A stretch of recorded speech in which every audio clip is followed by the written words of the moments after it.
Welcome to NACD's BoardVision. I'm Peter Gleason from NACD, and I'm joined by Mary Ann Cloyd from PwC.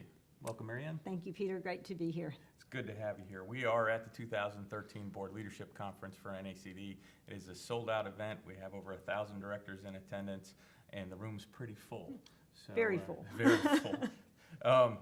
For the last year, Mary Ann, we've been involved in a program called NACD Directorship 2020. We've had a number of events around the country focusing on what is the board going to look like in the year 2020.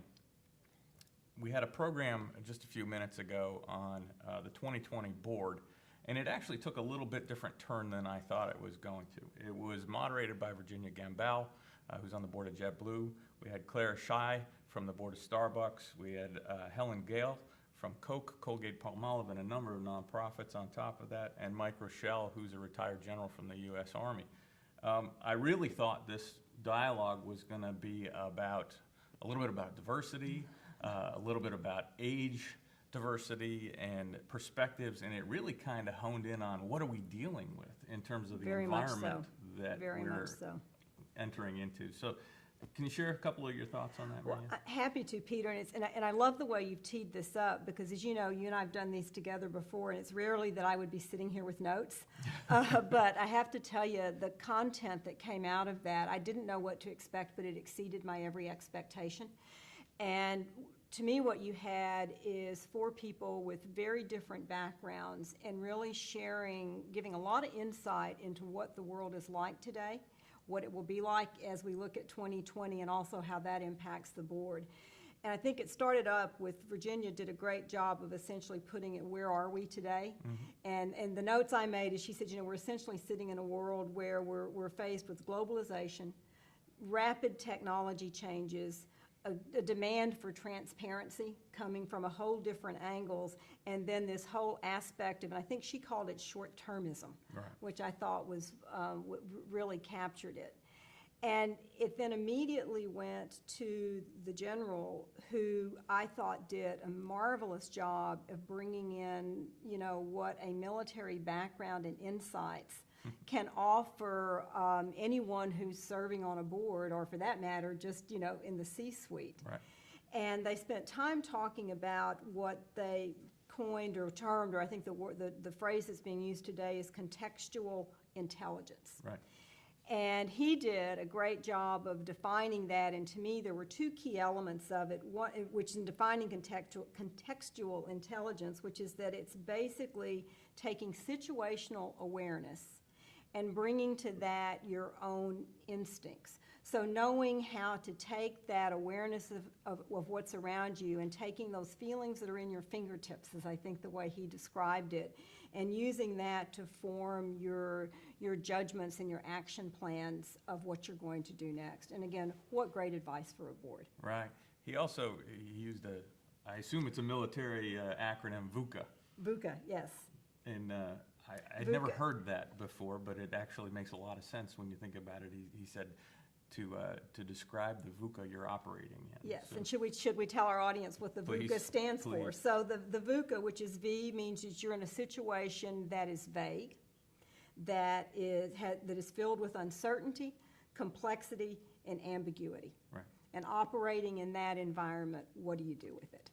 And I think it was Clara that brought it around to one of the most interesting things to me was there's such an environment of disruptive technologies, and how as board members do we need to operate in that environment and think differently?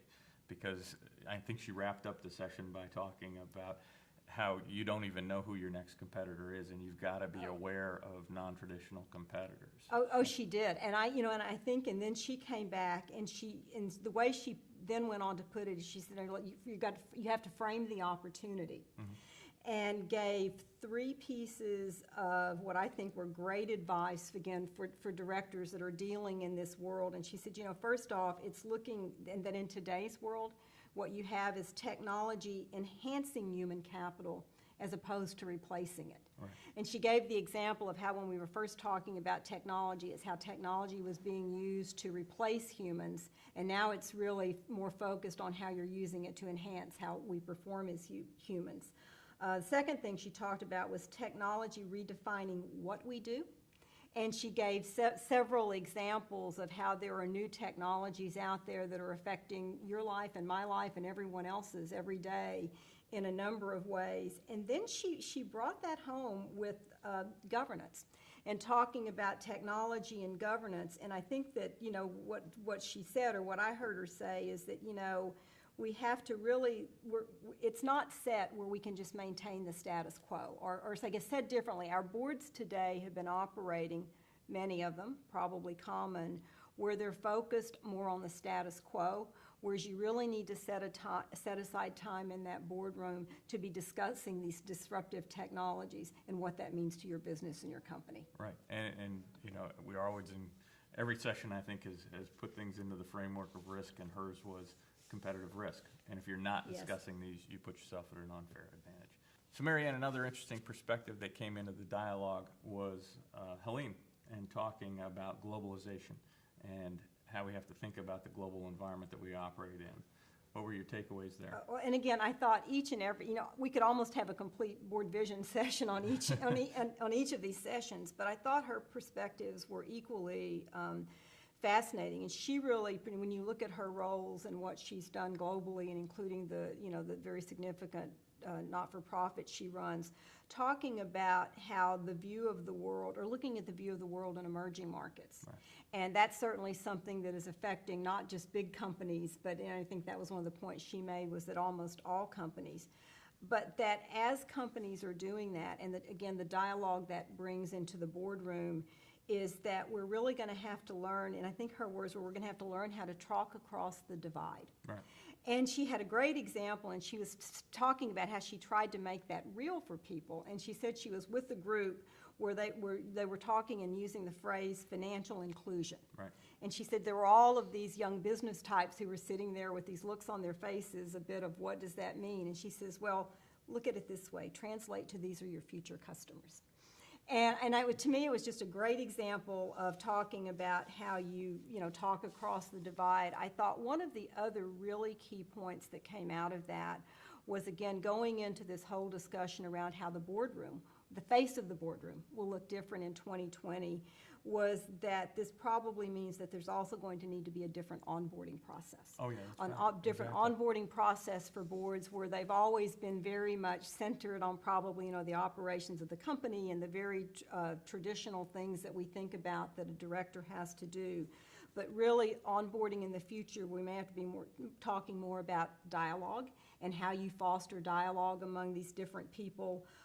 Talk about how you know, talk across different backgrounds, different cultural backgrounds, that we really probably in onboarding need to spend more time talking about how we understand the worlds that people come from, when those are different worlds, and then also how can we better get directors to bring out everyone's voices. So when you're bringing people into the boardroom who may come from different backgrounds, how do we make sure that we foster an environment in that boardroom where everyone is heard? I think that goes to overcoming the VUCA that Mike Rochelle talked about. So. Well, thank you, Mary Ann. That was great insights. We'll be joining you with several other wrap-ups of a number of sessions at the conference this year, and we look forward to seeing you soon. Thanks.